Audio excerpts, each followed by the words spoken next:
दोस्तों, स्वागत है एक बार फिर से मेरे कहानी जंक्शन के एक नए एपिसोड में। मेरा नाम है निक और आज के इस एपिसोड में मैं सुनाने वाला हूं एक ऐसे ट्रक ड्राइवर की सच्ची डरावनी कहानी जिसने एक बूढ़ी अम्मा के ढाबे पर कई दिनों तक खाना खाया और आखिर में जब उसे उस ढाबे का सच पता चला तो उसकी रूह कांप उठी। सच जानने के लिए कहानी को अंत तक जरूर सुनिए।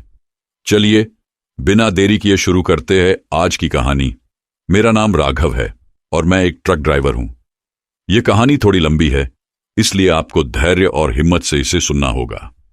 ट्रक ड्राइवरों के साथ ऐसी घटनाएं घटती रहती हैं जिन्हें दूसरों को यकीन दिलाना कभी कभी मुश्किल हो जाता है। कभी कभी ट्रक ड्राइवर गुमनाम रास्तों में भटक कर चले जाते हैं और फिर कभी लौट कर नहीं आते। न जाने उनके साथ क्या हुआ होता है, और जो लौट कर आते हैं उनके पास सिर्फ कहानियां ही बचती हैं। मैं आज 70 साल का हूं और यह घटना तब की है जब मैं 20 साल का था, यानी 1975 की। उस वक्त मैंने नया नया ट्रक चलाना सीखा था। मेरे पिताजी एक स्वतंत्रता सेनानी थे और उन्होंने कई साल फौज में बिताए थे। सरकार की तरफ से उन्हें पुरस्कार के रूप में कुछ पैसे मिले थे। थोड़े और पैसे मिलाकर उस वक्त उन्होंने एक ट्रक खरीद लिया था। मैं उसी ट्रक को लेकर लंबे लंबे सफर पर निकल जाया करता था। उसी साल महाराष्ट्र के एक गांव के बीच सड़क बन रही थी जो बड़े से पहाड़ को काटकर बनाई जा रही थी। मेरा ट्रक उसी में रेता बजरी सप्लाई के काम में लगा हुआ था। रात के वक्त बाकी ट्रक वाले तो वहां से चले जाते थे क्योंकि वे नजदीक में ही रहते थे, लेकिन मेरा घर वहां से बहुत दूर था, इसलिए मैं वहीं साइड पर ट्रक खड़ा करके हल्का फुल्का खाना पका लेता था और उसी में आराम से सो जाता था। शौच के लिए मैं पास के जंगल में चला जाता था। उस वक्त मैं अकेला ही था क्योंकि उस काम में मुझे किसी हेल्पर की खास जरूरत नहीं पड़ी थी। दिन के वक्त वहां कई लोग रहते थे, जरूरत पड़ने पर उनसे मदद मिल जाती थी, लेकिन रात के वक्त वहां थोड़ा सन्नाटा पसर जाता था। गांव भी दूर दूर थे तो रोशनी का कोई इंतजाम नहीं था। हालांकि ट्रक के अंदर मैं बल्ब जलाकर ही रहता था और बाहर जाता तो टॉर्च लेकर ही जाता था। मुझे वहां उस जंगल में कुछ दिन हो गए थे। मैं ट्रक में ही रहता, ट्रक में ही खाता और सो जाता था। एक रात जब मैं आराम से अपने ट्रक के अंदर सो रहा था, तब किसी ने मेरे ट्रक के दरवाजे को बाहर से खटखटाया। मैं उठा और ट्रक की खिड़की से बाहर झांक कर देखा। बाहर एक आदमी खड़ा था। मैंने टॉर्च उठाया और उसे जलाकर उस आदमी के चेहरे पर रोशनी डाली। वह 35-36 साल का आदमी था जिसने ढीले ढाले कपड़े पहने हुए थे। चेहरे पर दाढ़ी थी और सिर के बाल भी उलझे हुए थे, जैसे उसने काफी दिनों से नहाया नहीं था। कपड़े भी धूल मिट्टी से सने हुए थे। मेरे टॉर्च की रोशनी से उसकी आंखें चुंधिया गईं। उसने आंखें मूंदते हुए मुंह फेर कर कहा, अरे भाई, आंख फोड़ने का इरादा है क्या? इसे मेरी आंखों से हटाओ। मैंने उसके चेहरे पर से टॉर्च की रोशनी हटा दी और उससे पूछा, क्या हुआ भाई, दरवाजा क्यों खटखटाया? वह आदमी बोला, भाई साहब, थोड़ा सा पीने का पानी मिलेगा? मैं बहुत दूर से पैदल चला आ रहा हूं, पेट में हल्की सी जलन हो रही है। मैंने एक लोटे में पानी भरा और ट्रक की खिड़की से लौटा। उसे थमाते हुए कहा, भाई, लगता है तुमने बहुत मिर्च मसाले वाला खाना खाया है, तभी जलन हो रही है। उसने आकर लोटे से पानी पिया और फिर बोला, हां भाई, पीछे अम्मा के ढाबे में गोश्त खाया था, स्वादिष्ट था, इसलिए दबा के खा लिया। बनाया तो बढ़िया था, पर मिर्च बहुत थी, शायद उसी की वजह से यह जलन हो रही है। मैंने उस आदमी से पूछा, क्या यहां आसपास ढाबा भी है? कहां पर है वह ढाबा? वह बोला, यहां से बस थोड़ा ही दूर है, करीब 20 से 25 मिनट पैदल चलकर तुम वहां पहुंच जाओगे। एक छोटा सा झोपड़ा ही है, बस देखने से पता नहीं चलेगा कि ढाबा है। मैंने कहा, अच्छा, मुझे तो मालूम नहीं था कि आसपास कोई ढाबा है। मैं कई दिनों से रात में खुद खिचड़ी बनाकर खा रहा था। ठीक है, कल जाकर देखता हूं वह ढाबा। वह आदमी बोला, अच्छा साहब, अब मैं चलता हूं, पानी के लिए आपका शुक्रिया। उसके बाद वह आदमी वहां से चला गया। मैं वापस अपने बिस्तर में लेटा और थोड़ी देर में मुझे फिर से नींद आ गई। अगली सुबह उठकर फ्रेश होकर मैं पास की एक नदी पर गया और ठंडे पानी से नहा धोकर वापस ट्रक में आकर मैंने ट्रक के अंदर धूप और अगरबत्ती जलाई और भगवान को याद करके साइट पर निकल पड़ा। दिन भर सड़क निर्माण कार्य में भाग दौड़ चलती रही। मैंने कुछ मजदूरों से उस ढाबे के बारे में भी पूछा, लेकिन सभी ने कहा कि उन्हें नहीं मालूम कि वहां कोई ढाबा है। फिर मुझे उस आदमी की बात याद आई जिसने कहा था कि वह एक छोटा सा झोपड़ा जैसा होगा और देखने से यह नहीं लगेगा कि वह कोई ढाबा होगा। मैंने सोचा, छोड़ो, जाने दो, रात में खुद जाकर देख लूंगा। शाम को काम खत्म करके सभी मजदूर वहां से चले गए। मैं भी पास की नदी पर गया और अच्छे से हाथ मुंह धोकर वापस ट्रक में आया। दिन में मजदूरों के साथ हल्का फुल्का खाना खाया था, इसलिए शाम होते होते बहुत तेज भूख लगने लगी थी। तो मैं पैदल ही उस तरफ जाने लगा जहां उस आदमी ने बताया था कि वह ढाबा है। वह सड़क कच्ची थी और उस सड़क में मैं ट्रक लेकर वहां तक नहीं जा सकता था। सड़क निर्माण की वजह से उस कच्ची सड़क पर जगह जगह गड्ढे खोदे हुए थे और कहीं कहीं बड़े बड़े पत्थर रखे हुए थे, इसलिए मुझे वहां तक पैदल ही जाना था और जाना भी जरूरी था क्योंकि बहुत जोर की भूख लगी थी और मैं रोज रोज खिचड़ी खाकर थक चुका था। जिस रास्ते पर मैं पैदल चल रहा था वह एक उबड़ खाबड़ कच्चा मार्ग था जिसके दोनों तरफ जंगल थे और जंगल में किसी खतरनाक जानवर का कोई डर नहीं था क्योंकि मैं पिछले कुछ दिनों से वहीं रह रहा था और अब तक मैंने किसी खतरनाक जानवर को वहां नहीं देखा था। कभी कभी हिरण दिख जाते थे और बाकी बंदर और लंगूर के अलावा वहां और कोई जानवर मुझे दिखाई नहीं दिया। रातों में उल्लू की हूंट या फिर कौवे की कांव कांव सुनाई दे जाती थी। खैर, मुझे उस कच्चे रास्ते में चलते हुए लगभग 30 मिनट हो चुके थे और तभी मेरी नाक में बहुत ही लजीज खाने की खुशबू आने लगी। मुझे समझ में आ गया था कि ढाबा अब आसपास ही होगा और तभी मुझे कहीं दूर से रेडियो पर गाने बजते सुनाई देने लगे। मैं तेज कदमों से चलता हुआ आगे बढ़ा तो मैंने उस कच्चे रास्ते के किनारे एक झोपड़ा देखा जिसके बाहर एक लालटेन जल रही थी।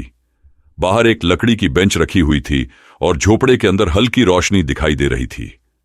मैं समझ गया था कि मैं अम्मा के ढाबे पर पहुंच चुका हूं।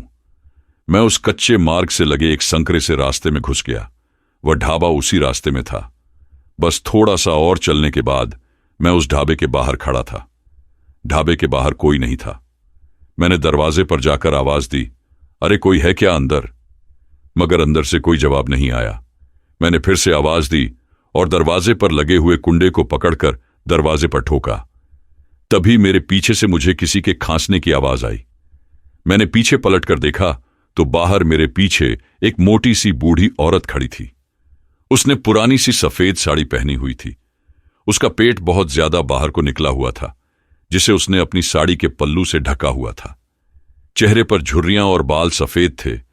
उसने माथे पर एक मोटी सी काली बिंदी लगाई हुई थी। होठ उसके सूखे और कटे फटे से थे। चेहरे पर अजीब सी मुस्कान के साथ वह बोली, भूख लगी है क्या बेटा? मैं समझ गया था कि वही है वह बूढ़ी अम्मा जो ढाबा चलाती है। मैंने उससे कहा, हां अम्मा, कुछ पका दोगी मेरे लिए? वह बोली, हां हां, बना दूंगी बेटा। फिर वह मेरी तरफ बढ़ी। मैंने दरवाजे से किनारा किया और वह झोपड़े के अंदर चली गई। उसने अपनी कमर से सटाक कर एक टोकरा पकड़ा हुआ था जिसे उसने एक लाल कपड़े से ढका हुआ था। मैं झोपड़े के बाहर बेंच पर बैठ गया। तभी अंदर से आवाज आई, क्या खाएगा बेटा? रोटी और साग लगा दूं? अब बहुत देर हो गई है बेटा, वरना तेरे लिए गोश्त पका देती। मैंने कहा, हां हां अम्मा, रोटी और साग ही दे दो। मेरे इतना कहते ही वह बूढ़ी अम्मा एक थाली में 4 रोटियां और हरा साग लेकर आई। उसके एक हाथ में पानी का गिलास था और मुझे थाली थमाते हुए बोली, कल आना बेटा, कल तेरे लिए गोश्त पकाकर रखूंगी। आज पूरी रात गोश्त को मसालों में साड़ कर रखूंगी। कल तक उसका स्वाद 100 गुना बढ़ जाएगा। चल, अब तू आराम से खाना खा। कुछ और चाहिए हो तो आवाज लगा देना। इतना कहकर वह वापस झोपड़े के अंदर चली गई। मैं बुझे हुए मन से वह रूखी रोटी और साग खाने लगा। असल में मैंने मन बनाकर आया था कि यहां आकर भरपेट गोश्त खाऊंगा, मगर मेरे नसीब में सूखी रोटी ही थी। मैंने खाना खत्म किया और अम्मा को पैसे देने के लिए आवाज दी, अम्मा कितना पैसा हुआ? मगर अंदर से कोई जवाब नहीं आया। मैंने फिर से आवाज दी, लेकिन कोई जवाब नहीं आया। मैं झोपड़े के अंदर गया। वह एक बड़ा सा कमरा था जिसकी दीवारें और फर्श को मिट्टी से लीप कर बनाया गया था। वहां 2 चूल्हे थे, कई बर्तन रखे हुए थे, सब्जियों की टोकरी और कुछ कालिख लगे हुए कनस्तर रखे हुए थे जिनमें शायद वह आटा चावल रखती होगी। मैंने देखा कि कमरे की दीवार पर एक गंदा सा पर्दा लटका हुआ था। शायद उसके पीछे दरवाजा हो, सोचकर मैं उसके पास गया। जब मैंने उस गंदे पर्दे को अपने हाथ से खिसकाया, तभी पर्दे के पीछे से वह बूढ़ी औरत बाहर निकल कर आई। उसके एक हाथ में छोटा सा तौलिया था, जिससे ऐसा लग रहा था कि उस तौलिए में खून लगा हो। फिर उसने अपनी साड़ी के पल्लू से माथे का पसीना पोंछा। तब मैंने गौर किया कि उसके हाथ में भी खून लगा हुआ था। मैंने उससे कहा, अम्मा, कितने पैसे हुए? वह बूढ़ी अम्मा हंसी और बोली, अब सूखी रोटी और साग के लिए कोई पैसे लेता है भला? जा, रहने दे, कल आना, कल बढ़िया खाना खिलाऊंगी, तब देना पैसे। उसके बाद मैंने उसे एक नकली सी मुस्कान दी और फिर उसके झोपड़े से बाहर आ गया।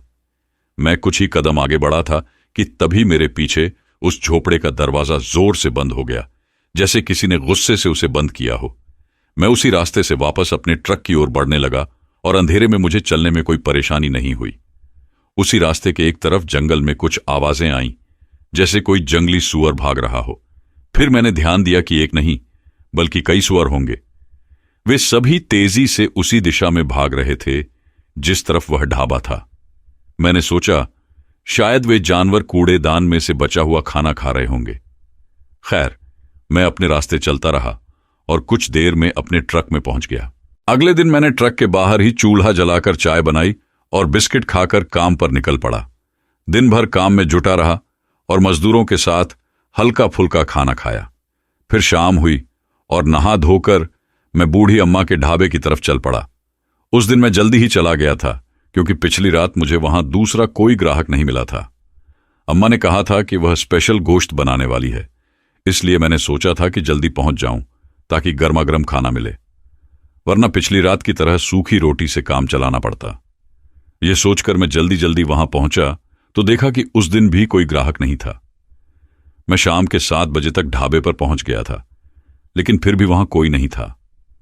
मैंने झोपड़े के दरवाजे पर खड़ा होकर अम्मा को आवाज दी, अम्मा, ओ अम्मा, आज क्या बनाया है खाने में? तभी झोपड़े से वह बूढ़ी अम्मा बाहर आई।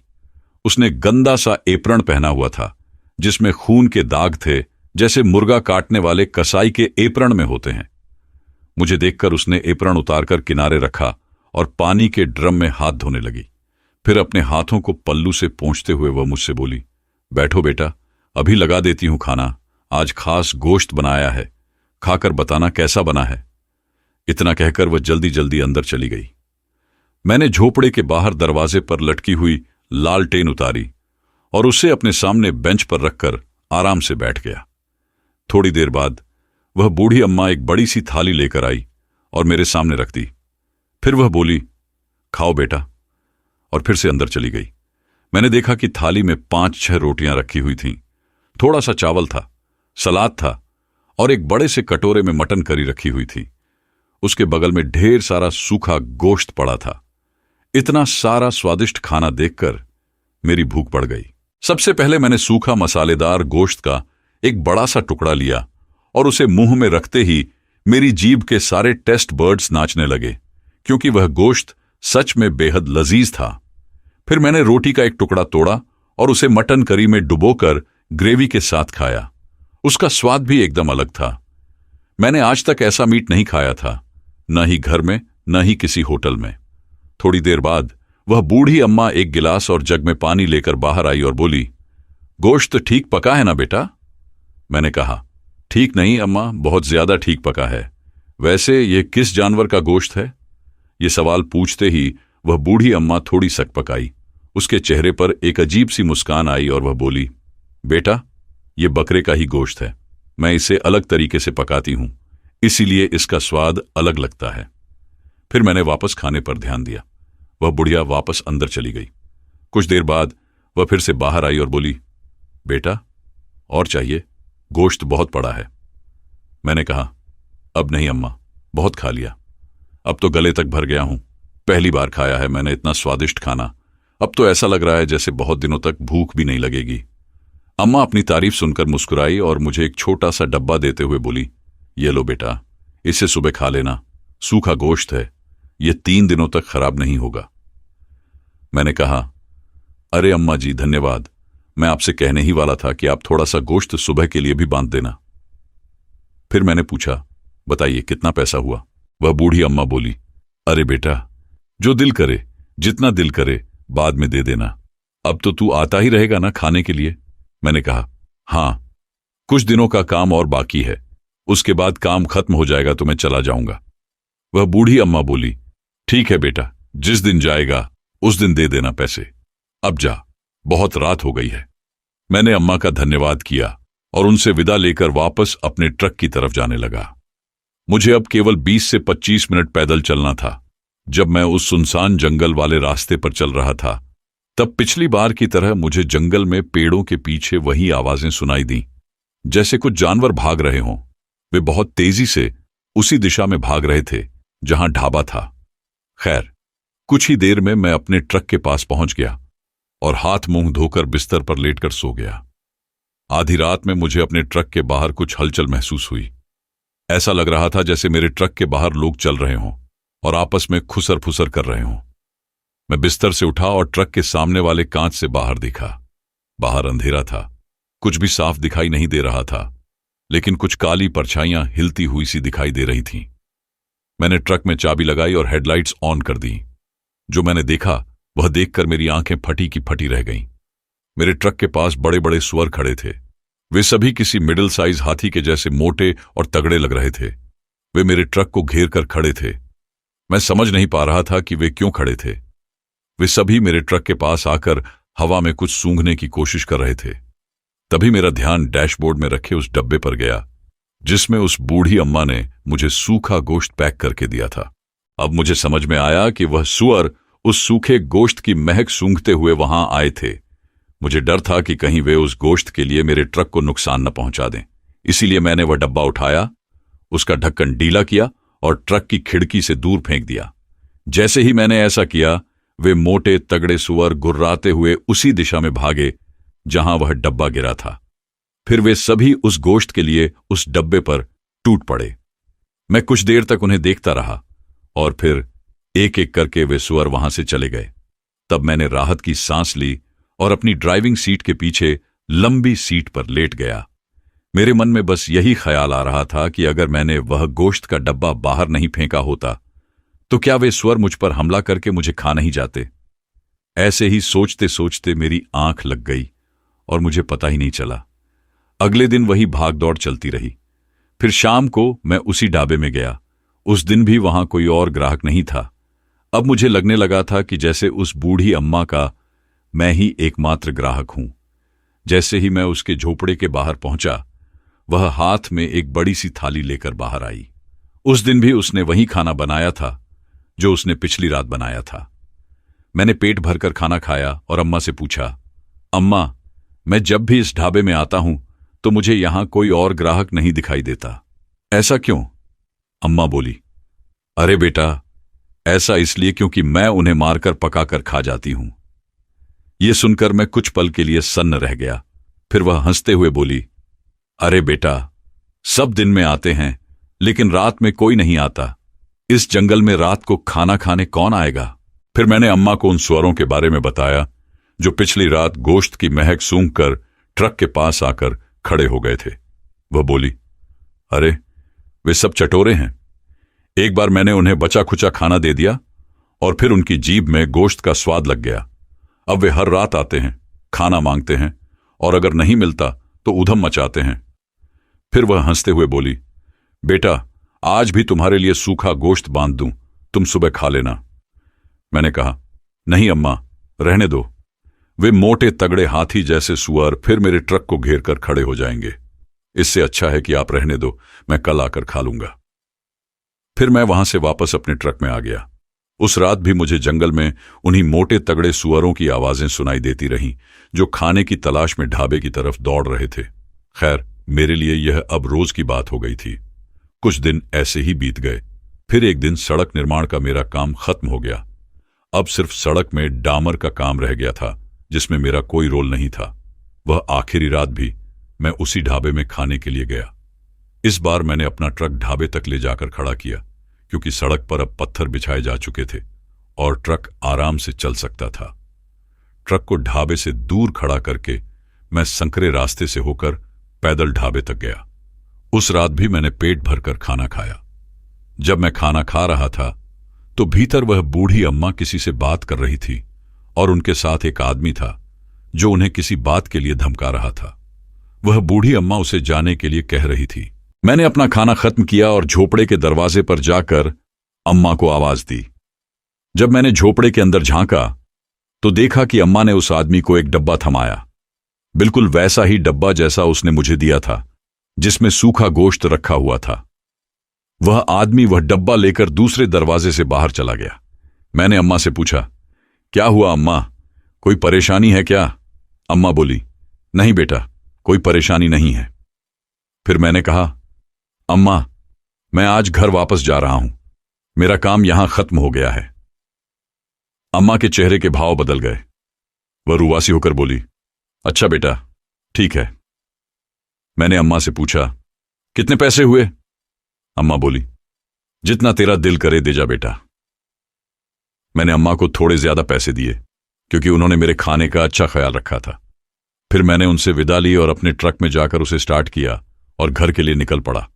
लेकिन इस पूरी कहानी का सबसे डरावना मोड़ अब आने वाला था। मैं जब उस जंगल के बीच सड़क में ट्रक लेकर शहर की तरफ जा रहा था, तभी मैंने सड़क के एक तरफ जंगल में किसी आदमी की चीख सुनी। कोई आदमी तेजी से दौड़ते हुए जंगल में भाग रहा था और उसके पीछे मैंने उन्हीं स्वरों की आवाजें सुनी जिन्हें मैं रोज रात को ढाबे की तरफ भागते हुए सुनता था। वे सारे सुअर उस आदमी का पीछा कर रहे थे। मेरी नजर उस जंगल की तरफ ही थी। तभी मेरा ध्यान अचानक सामने सड़क पर गया और मैंने देखा कि मेरे ट्रक के सामने अचानक से एक आदमी आया। मैं ब्रेक मारता उससे पहले ही मेरा ट्रक उसके ऊपर चढ़ गया। मैंने उस आदमी की दर्द भरी चीख अपने ट्रक के नीचे से सुनी और फिर उसका शरीर ट्रक के नीचे आया और वह आदमी कुचल गया। उसकी चीख बंद हो गई और मेरा ट्रक आगे बढ़ गया। मैं ट्रक चलाता रहा। मेरी हिम्मत नहीं हुई कि मैं ट्रक रोककर उस आदमी को देखूं कि वह जिंदा है या मर गया। मैंने गौर किया कि जब वह आदमी अचानक मेरे ट्रक के सामने आया था, तब उसके हाथ में वही डब्बा था जिसके अंदर उस बूढ़ी अम्मा ने मुझे भी सूखा गोश्त दिया था। वह डब्बा बिल्कुल वैसा ही था और वह आदमी वही था जिसने पहली बार मेरे ट्रक के बाहर आकर मुझसे पानी मांगा था और मुझे उस बूढ़ी अम्मा के ढाबे के बारे में बताया था। अब मुझे समझ आया कि वे सुअर उस आदमी के पीछे क्यों पड़े थे, क्योंकि उन सुअरों को उस आदमी के हाथ के डब्बे से गोश्त की खुशबू आ रही थी। वही डब्बा उस आदमी को उसी बूढ़ी अम्मा ने दिया था। मैं उस आदमी को कुचलकर काफी आगे आ चुका था। अब मेरे मन में ख्याल आया कि अगर वह आदमी जिंदा हुआ तो उसे मदद की जरूरत होगी। मैं वापस नहीं जाना चाहता था, लेकिन मेरी अंतरात्मा मुझे कोस रही थी। मैंने ट्रक रोका और यू टर्न लेकर वापस उसी जगह की तरफ बढ़ा जहां वह आदमी मेरे ट्रक के नीचे आकर कुचला था। मुझे डर भी लग रहा था कि अगर वह आदमी मर चुका होगा तो फिर मैं क्या करूंगा, और अगर वह आधा कुचला हुआ और जिंदा होगा तो भी मैं क्या कर लूंगा। लेकिन जब मेरा ट्रक उस सड़क पर उसके करीब पहुंचा तो मैंने ट्रक की हेडलाइट की रोशनी में एक अजीब और डरावनी चीज देखी। जहां वह आदमी मेरे ट्रक के नीचे कुचला था, ठीक उसी जगह सड़क के किनारे कुछ सुअर खड़े थे और उस आदमी की कुचली हुई लाश बीच सड़क में पड़ी हुई थी और उस लाश के पास वही बूढ़ी अम्मा बैठी हुई थी जो उस आदमी के कुचले हुए शरीर के मांस के टुकड़े उठा उठाकर एक टोकरी में रख रही थी। यह वही टोकरी थी जो मैंने तब उसके पास देखी थी जब मैं पहली बार उस ढाबे में गया था। यह देखकर मुझे उल्टी आने लगी। मैंने ट्रक की खिड़की से मुंह बाहर निकाला और उल्टी करने लगा। फिर मैंने वापस उस तरफ देखा। अब वह बूढ़ी अम्मा कमर में टोकरी सटाए खड़ी थी और मेरी ही तरफ देखकर अजीब ढंग से मुस्कुरा रही थी। फिर उसने सूखे गोश्त का डब्बा उठाकर उन सुअरों के सामने फेंक दिया और वह खुद वापस ढाबे की तरफ चली गई। वे सारे मोटे तगड़े सुअर उस सूखे गोश्त के डब्बे पर टूट पड़े। यह दृश्य देखकर मेरी आंखें फटी की फटी रह गईं। अब मुझे समझ में आ गया कि इतने दिनों से मैं जो गोश्त खा रहा था वह किसी जानवर का गोश्त नहीं बल्कि किसी न किसी इंसान का गोश्त था। मैं पसीना पसीना होने लगा। मेरे शरीर के रोंगटे खड़े हो गए। अब मुझे समझ आ रहा था कि उस रात उस बूढ़ी औरत ने मुझे उस डब्बे में सूखा गोश्त क्यों दिया था, ताकि रास्ते में जब मैं वापस ट्रक की तरफ जाते हुए जंगल में था तो वे सुअर उस गोश्त की खुशबू सूंघकर मुझ पर हमला करके मुझे मार डालें और फिर वह बुढ़िया मेरे शरीर को पकाकर खुद भी खाए और उन सुअरों को भी खिलाए। मगर मेरी किस्मत अच्छी थी, मेरे साथ ऐसा नहीं हुआ। मैंने तुरंत ट्रक वापस मोड़ा और पूरी रफ्तार से उस जंगल से भाग लिया। तब से लेकर आज तक मैंने कभी किसी जानवर का मांस नहीं खाया। आज भी उन दिनों को याद करके मेरे रोंगटे खड़े हो जाते हैं। दोस्तों, अगर आपको यह कहानी अच्छी लगी तो इस वीडियो को लाइक जरूर करें, और अगर आपने अभी तक चैनल को सब्सक्राइब नहीं किया तो सब्सक्राइब कर लें। मेरे चैनल में इसी तरह की कई और दिलचस्प कहानियां हैं, उन्हें भी जरूर सुनें। मुझे और इस कहानी को यहां तक सुनने के लिए आपका धन्यवाद। मिलते हैं एक नई रोमांचक कहानी के साथ कल रात 8 बजे। तब तक के लिए अलविदा।